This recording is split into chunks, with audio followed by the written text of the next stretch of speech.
14 Հովանես Հովսեփյան, համար 19 Ստիվեն Կորձո, համար 18 Էմանուել Ննամանի և համար 5 Ալեքսեյս Վալպետերս։ Թիմի գլխավոր մարզիչը Հակոբ Մկրյանն է։ Տեսնում ենք, որ խաղը սկսվեց, միանգամից երկար փոխանցումով Բենտոնիտը գնդակը փորձեց մրցակցի կիսադաշտ ուղարկել և ձեռքին դիպավ, այնտեղ Բենտոնիտի ֆուտբոլիստի ձեռքին դիպավ, բացի այդ նաև, բայց մինչև փորձեցինք հասկանալ, թե ով էր գրոյի կազմակերպնան նախնական փուլում, արդեն գնդակի կորուստ եղավ, գրոհում է Միկան, վտանգավոր է, Աբդուլռահման արվածում է և գոլ! Միկան բացում է հանդիպման հաշիվը, շատ լավ գրոհ կազմակերպեցին, շատ լավ եզրափակում եղավ և գնում են հաջողությունը տոնելու։ Գոլի հեղինակը Աբդուլռահման Մեկաուին է, կիսապաշտպանը Միկայի։ Մի տեսակ շատ թեթև ստացվեց, ամեն ինչ ստացավ, գնդակը հարվածեց ու Բենտոնիտի դարպասապա Օպեյմի Իդրիսը ոչինչ չկարողացավ այս դրվագում առաջադրել։ Իսկապես մեծ ակտիվություն են ապահովում, ավելի պասիվ է ձախ եզրը, բայց այնպես չէ, որ ձախ եզրից Միկան պետք է հանգիստ լինի, Ջինդոյանի ուղղությամբ էր փոխանցումը, չկա խաղից դուրս վիճակ, Ջինդոյան խաբս է տալիս ու 11 մետրանոց է վաստակում Միկան, բայց նաև պետք է հասկանալ, չկար արդյոք խաղից դուրս վիճակ։ Այո, դեղին քարտը հստակ է, դեղին քարտը ակնհայտ կերպով Մահտեսյանը բարձրացրել, երկրորդ արդյունավետ գործողությունը կարող է ունենալ։ Ջինդոյանը պատրաստ է, վտանգավոր է և փրկեց Օպեյմի Իդրիսը, բայց ավելացնում են և 2-0 է դառնում հաշիվը։ Ամեն ինչ այնքան վատ դասավորվեց այս դրվագում, որ դարպասապայի սեյվն էլ ստվերում մնաց։ Այո, հեռացրեց, այո, փորձեց իրենից կախված ամեն ինչ արեց։ Ջինդոյանը անհաջող գործեց, բայց վրա հասավ խաղընկերը և կարողացավ դառնալ գոլի հեղինակ։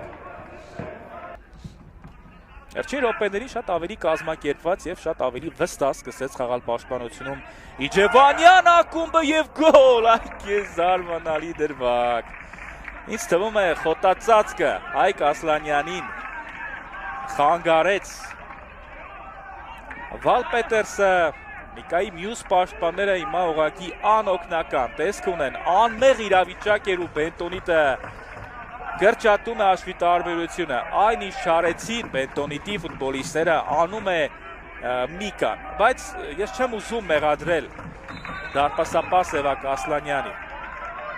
Ուղղակի չկարողացավ կասեցնել, բայց խոտածածկի անհարթությունն էր պատճառ։ Անհաջող փոխանցում էր Առաքելյան, այս անգամ պաշտպանությունում է հասնում Դավիթ Ջինդոյան գնաց կենտրոն, փոխանցեց ու ինչու այսպես անհաջող չնայած գոլ, այ քեզ զավեշտ։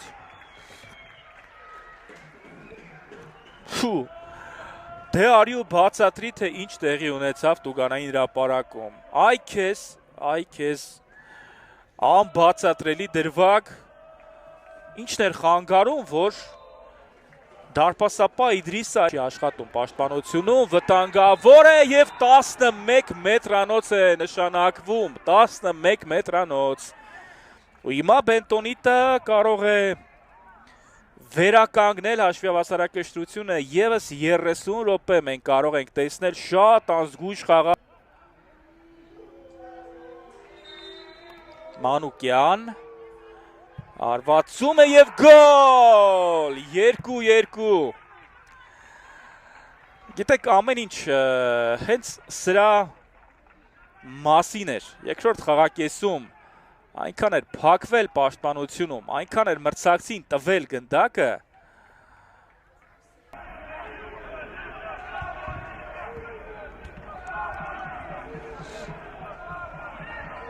Տանգավոր է Ջինդոյան, գոլ 3-2 քիչ առաջ էլ Ջինդոյանը կարող էր գոլ խփել ներեց, բայց հիմա տեսնում ենք, որ Ջինդոյանը իր գործը իդեալական ուղղակի կատարեց Միկան առաջ անցավ հաշվի մեջ եւ շատ լավ արված է Ջինդոյանը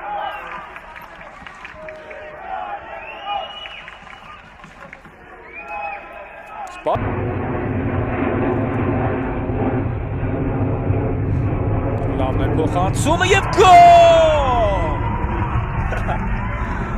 Դուք դա տեսաք Արմաս Սաղաթելյանը գնդակն ուղարկում էր Տուգանային հրապարակ եւ 3-3 Այ քեզ խաղ, այ քեզ սցենար Առաջ էր եկել դարպասապահը Այսօր Սևակ Ասլանյանի օրը չէ Այս դրվագում նրա մոտ խնդիրներ առաջացան Մյուս կողմից գնդակը շեղեց ուղղությունը եւ աստորեն գոլի հեղինակ է դառնում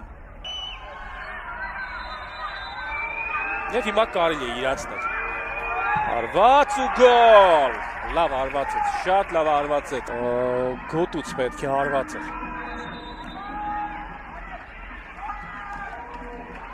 Մուրադյան ու գոլ 1-1 Կյանը շատ վստահ աշխատեց Մանուկյան եւ նախորդ 11 մետրանոցի կրկնապատկերը կարծես դիտեինք ու Բենտոնիտը էլի գոլ է խփում Մանուկյան ու գոլ շանս ուղակի չի տալիս 2-2 Արվածում է եւ գոլ Էլի դիպուկ է Բենտոնիտը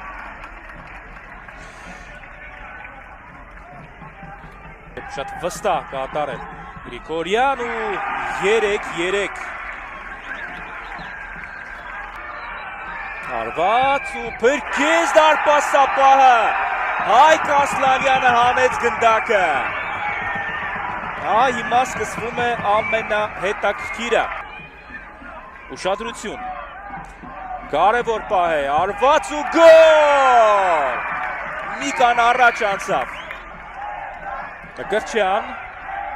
Մկրտչյան ու հաջողություն Բենտոնից Միկան